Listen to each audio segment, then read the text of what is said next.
Hey, what's up, everybody? What's up, everybody? Can you see me now? Can you see me now? Holy shit. Okay, that's better. Now that the technical difficulties are done, let me just say happy election day. Hope you guys got up there and vote, but don't really hope that much because the election's probably rigged. But anyways, let's hope it stirs some things up and we get all the changes we want and we everything makes the world like a better place. And yada yada yada, rainbows and all that bullshit. But so with that being said, I just gotta say, let's wait, what are we gonna do? Oh yeah, let's get right into it, guys. So here we go.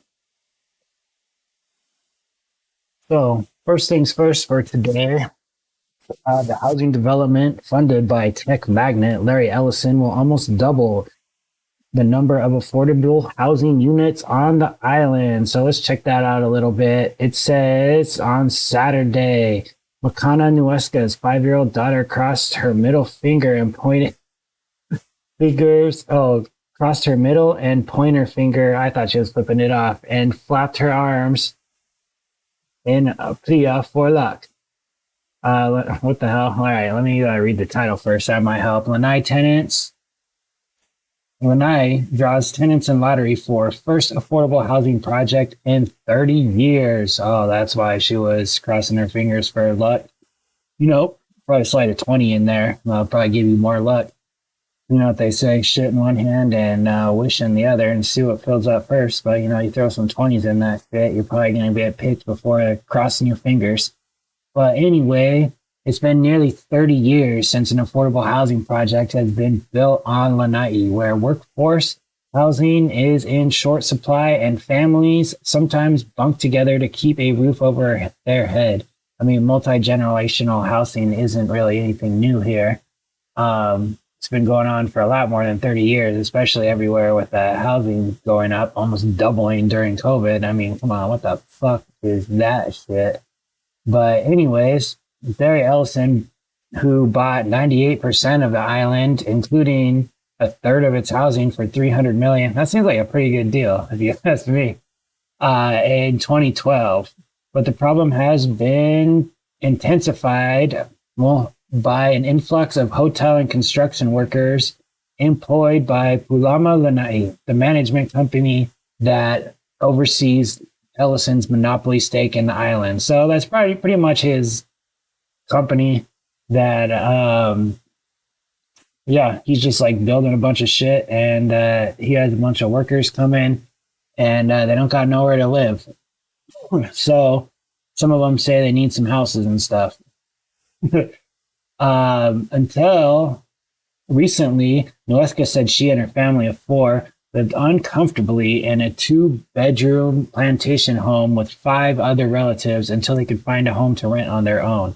So when her family won an opportunity to rent a home at below market rate in the housing lottery Sunday morning, she declared the news a game changer. Yeah, that is a game changer. Congratulations, Nuesca. What was your first name? Makana. Good job, Makana.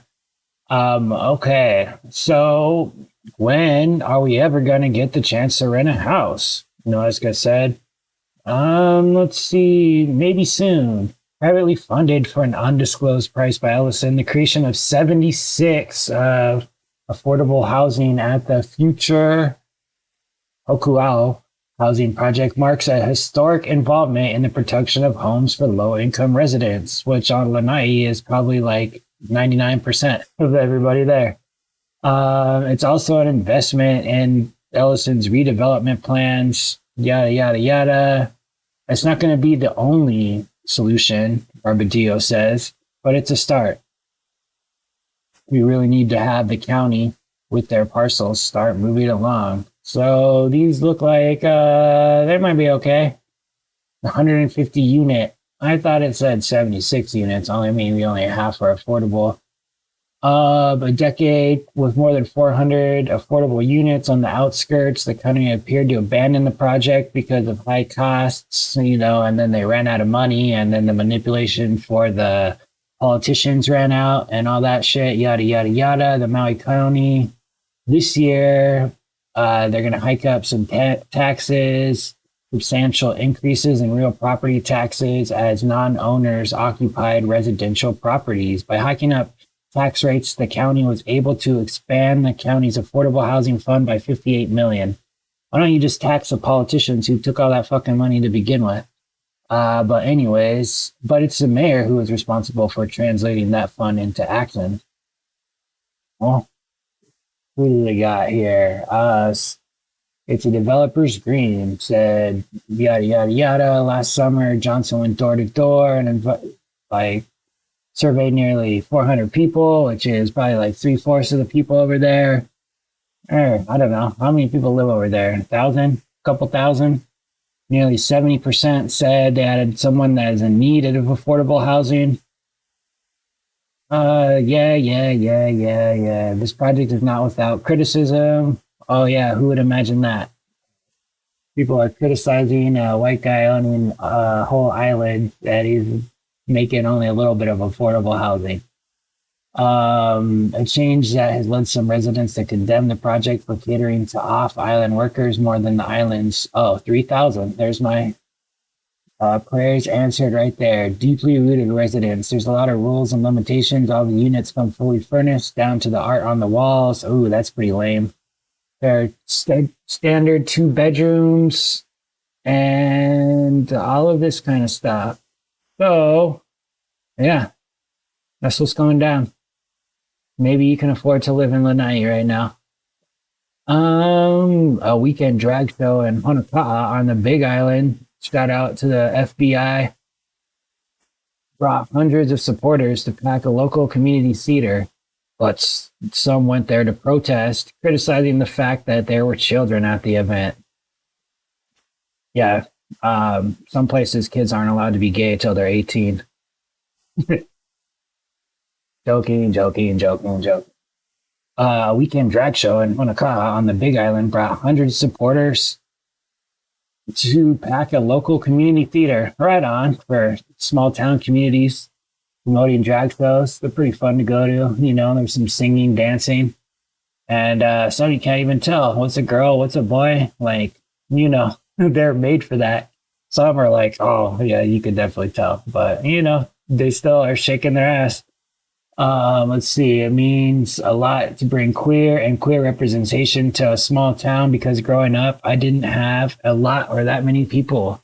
So local, Honoka'a local, Elise Itriad, homecoming performance. Oh, you know, that's great. They show up for one of their own. And, you know, the world is changing, but there are some like protesters that probably that are anti-abortion and like all of that kind of stuff, like out there saying, pretty much like keep the kids out of it. But, you know, depending, like their kids are on the internet, they're probably seeing a lot worse shit than like a dude dressed in a man with a little bit of ass hanging out. You know what I'm saying? That is, you know, any local TV too is like, whatever. But anyways, it's just, you know, small town values, Christian values, and all that. Like, I think even like Catholics are it's cool if you're gay now and stuff like that. Anything to just like keep the people in that religion. Better be cool if you're gay or you can't be a priest, right? But pretty much there's a drag show. A lot of people showed up. There's some protesters, small town protesters that were saying, keep your kids out. But, you know, I think those kids should go see that shit, you know, especially if they're gay kids. They need to feel that like comfortable and like, you know, it's okay to be gay. You know, after you're rollerblading down the street, you gotta tell your parents sometime. But anyways, in weather news, here is the weather looking like for this week. We got a little snapshot of Guy Huggy. Let's see. Tomorrow's going to be 86. Today's going to be 86 with a low of 73 in the morning time. Friday is going to be Thursday, 85, 85, 85, 85, 85, 82. All right. And last but not least, we have the volleyball player, Kate Lang, selected as Big Wet's Big West Conference Setter of the Week. So, let's just check that out. Let's check it out. Elsewhere with the Green Agent top of trim, the Rainbow Wahine volleyball team extended their winning streak to 6 matches over the weekend. And on Monday, sophomore Kate Lang was selected as Big West Setter of the Week. In 2 victories, the Texan dished out 66 assists with 17 digs. The Rainbow is now 13-1 in conference. They'll take their first place standing on the road this weekend for matches against UC San Diego and Irvine. That's Friday and Saturday, respectively. Elsewhere with the Green Agent top of trim, the Rainbow Wahine volleyball team extended their winning streak.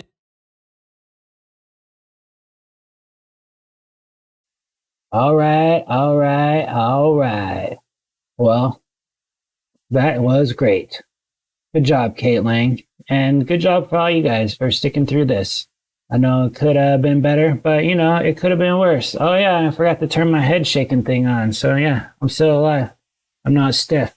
But there's my head shaking stuff. And next time I'll get a lot more head shaking because it'll be in the back of my mind that I gotta mess it up. But aloha, musubi, musubai. Oh, maybe I should get that. Musubai, musu bitches. Peace.